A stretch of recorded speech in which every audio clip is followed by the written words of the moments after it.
থেকে এসে শুয়েছিলাম, একটু রেস্ট নিচ্ছিলাম আর মোবাইল দেখছিলাম। হঠাৎ করে দেখলাম অর্পিতা টুকুর টুকুর করে কি একটা করছে। এই দেখুন কি করছে, দেখতে পাবেন না, সামনে যাই।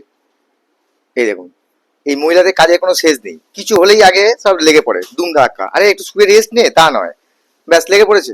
এই তুমি কি করছো রাত্রিবেলা এত, কি ব্যাপারটা কি? আরে দেখো না কি যে অবস্থা এক হয়েছে। আর এক্সিবিশনটা আছে না, এবারে ভাবলাম যে এই যে জামা কাপড় গুলো এত যে ভরে গেছে বাক্সটার মধ্যে, এবার আমি তো বুঝতে পারছি না যে কোন জিনিসটা কিভাবে রাখবো। কাল পরশু করে মাল ঢুকবে, কুর্তি ঢুকবে, কুর্তিগুলো তো এখনো ঢোকেইনি। ভাবছিলাম একটু গোছাবো, কিন্তু সব মানে বিছিয়ে ফেলে আমি এবার মানে তাল পাকিয়ে গেছে, সব বুঝতে পারছি না আর কি করবো। সারা দিক তো পুরো বিছিয়ে ফেলেছো একদম। উফ বাপরে বাপ, কাল সকালে ক্লাব, তাড়াতাড়ি করে করো, খেতে পেতে দেবে না নাকি? হ্যাঁ হ্যাঁ এক্ষুনি দিয়ে দেবো, এক্ষুনি দাঁড়া, 10-15 মিনিট সময় দাও, এই মোটামুটি হ্যাঁ গুছিয়ে ঠিক আছে, দশ আজকে না পনেরো আবার বাকিটা কালকে করবো তাড়াতাড়ি উঠে। হ্যাঁ ঠিক আছে, আধ ঘন্টা সময় নেওয়ার কোনো অসুবিধা নেই, কিন্তু করো। এই রাত্রিবেলায় এত কিছু কেন বার করে ফেলো ভগবান। কখন করবো বলো না, ক্লাব থেকে এলাম, এসে তারপরে আবার এইসব করলাম।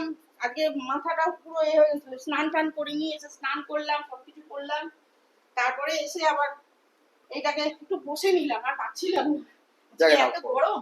যাকে করো করো করো, হ্যাঁ, কাজই ঠিক করো। আছে ঠিক আছে হ্যাঁ ঠিক আছে। ঠিক আছে। তোমাকে খেতে দিয়ে দিচ্ছি একটু পরে, চিন্তা করো না। দেখেছেন তো, এদের কাজে কোনো শেষ নেই, ঠিক একটা না একটা কাজ জুটিয়ে নেয়। উফ ভগবান, আর পারা যায় না।